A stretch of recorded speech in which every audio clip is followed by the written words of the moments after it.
Hi guys, I said last time I was on a video making a net that I'd bring you out and we'd set it up into a trap. I thought it'd be fun if we use something. This is from the Bronze Age. This is a looped and socketed axe. To do some of the finer trimming, I've just put together a little flint blade into an antler handle. So hopefully we've got the equipment to get the types of wood that we need, and also the trap's not much use if you haven't got any bait, and I'm after squirrel, so I brought hazelnuts. So first thing I'm going to need is I'm going to need a little junction like this so I can make a peg, and I'm going to need a couple of them. So rather than just chopping it off there, which isn't very nice for the forest anyway, I'm going to come down low, and that will be better for the health of the tree as well.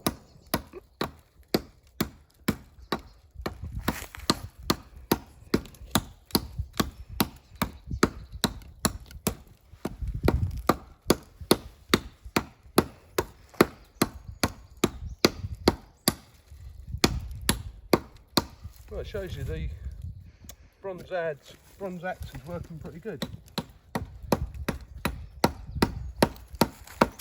But then it should do, hey, because they didn't make it in the knowledge that it wasn't going to work.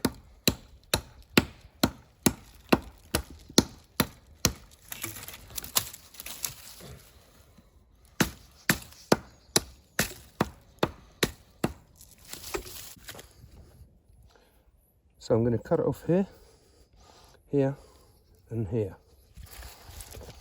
And I'm going to use this flint knife, a little bit like a saw, to do that. And literally just go around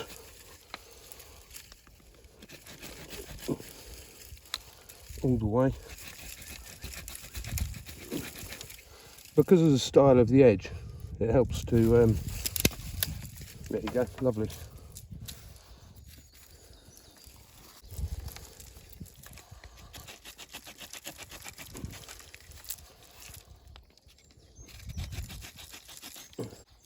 So, one little peg, and like I said, we need two of them, so I'll get another one cut.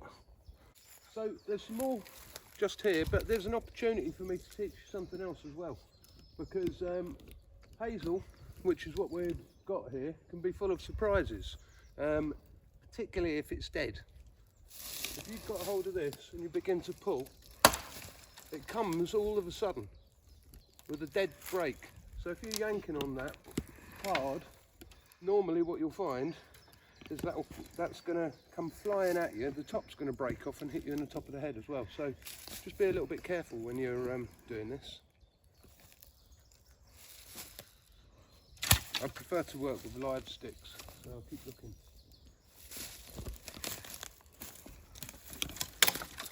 See what I mean?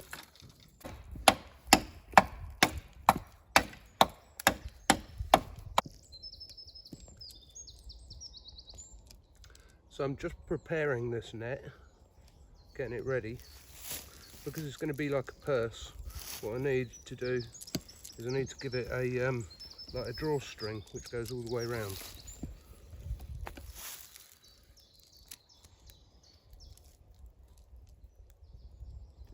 So you just go around the perimeter and you go up and down.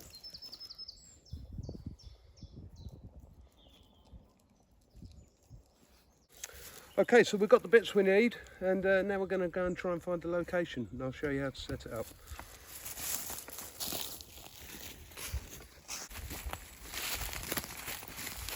So what I'm looking for is a straight power source, a living straight power source. There's lots of little signs all over the floor, you know, or lots of animals moving around in here. And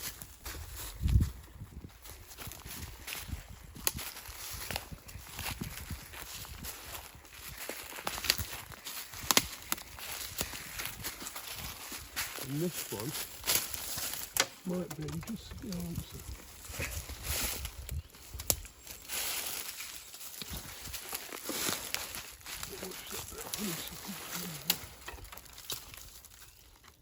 That's looking alright. Right, so store that there for a minute. And we'll put the trap out just here. So you might have noticed I was carrying 2 longer sticks. So we're going to lay them down. With them one on top. And then what we're going to do is we're going to put our pegs into the ground, like so. And space them apart a little bit.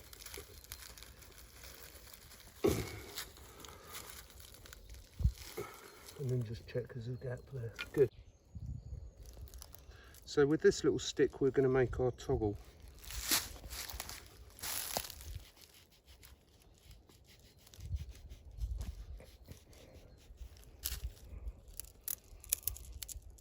That's good. And we'll just cut a tiny little notch into the middle of that toggle, not too much because we don't want to damage the strength of it.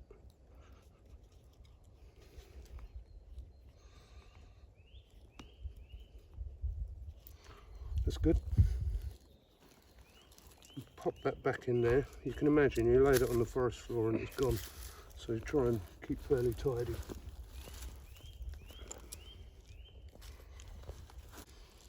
Right, so now what we're going to do is we're going to grab hold of that toggle, and there's a nice little way of doing this. Little clove hitch, like that. Pop that through there.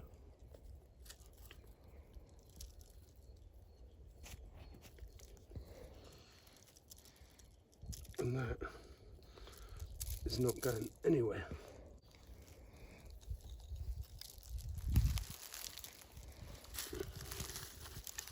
And that's going to live between here and here.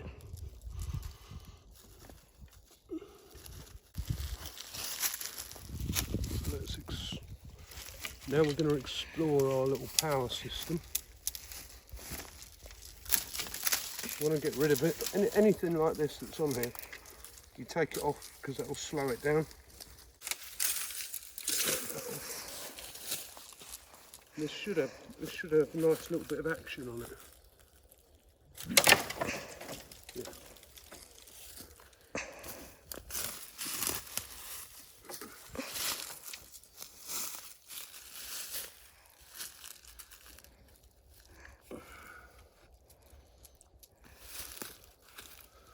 And again we'll put a little notch onto this to stop the string being able to get away.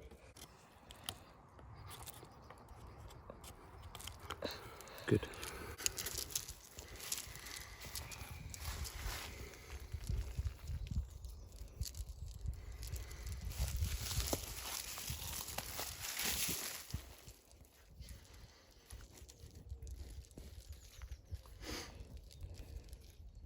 That's great.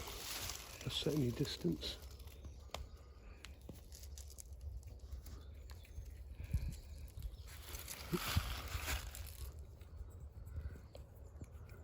The thing about traps you always got to remember is they're dangerous. You can hurt yourself quite easily by things going off when you're not expecting them to. And that thing will take your eye out, right? So just be a little careful. Now the next thing we want to do is get the science right of the trigger.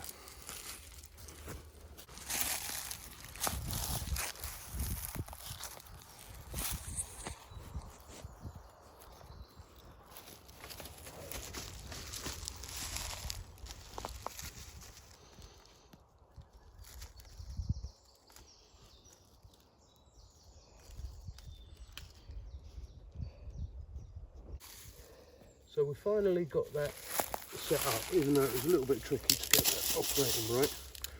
And now what we're doing is we're going to lay some sticks onto here, like a little tread plate.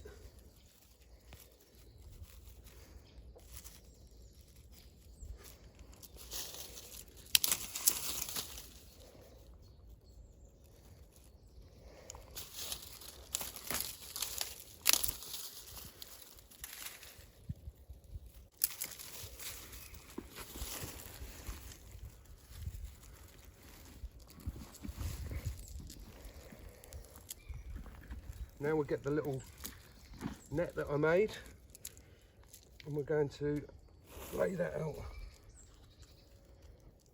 onto here as broad as I can do it. Maximise that whole place.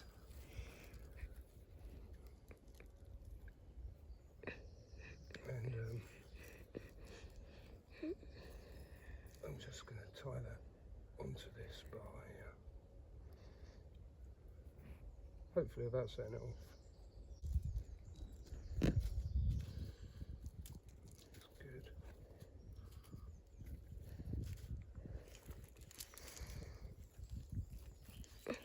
So the next thing is disguise.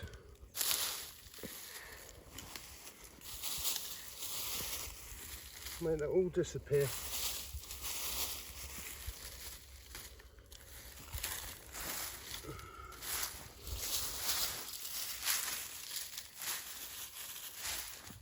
Make it look as natural as possible.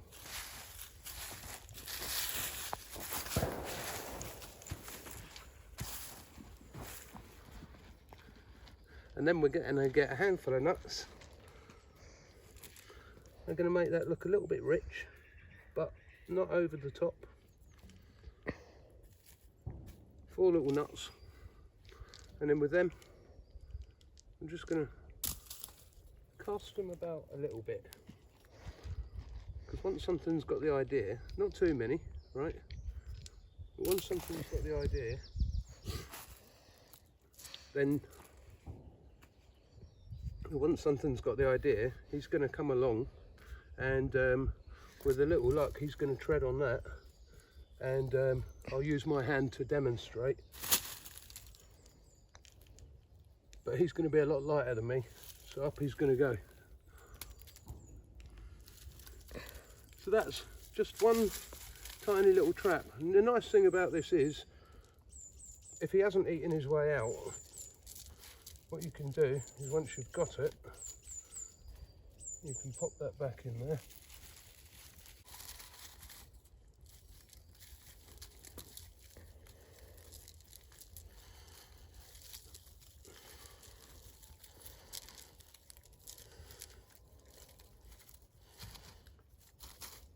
So here we are back in action, and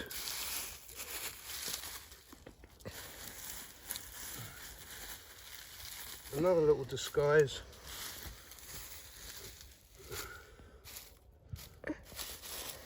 That's all set up.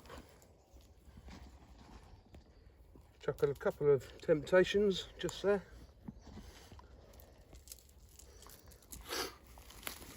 And we can move on and go and set more up, more up, more up. The more you set up, that's the advantage of a trap. You haven't got to be there when it goes off. So thanks for watching, and I hope you enjoyed learning about that. And if we catch something in there, I'll be back to show you. But in the meantime, YouTubers, hit the subscribe button please, and if you like it. Button. Pardon? And a like button. Okay, I'll say that again. So if you like what you're watching, do us a favour and hit the like and subscribe button as well. And the bell. What? And the bell. What's the bell?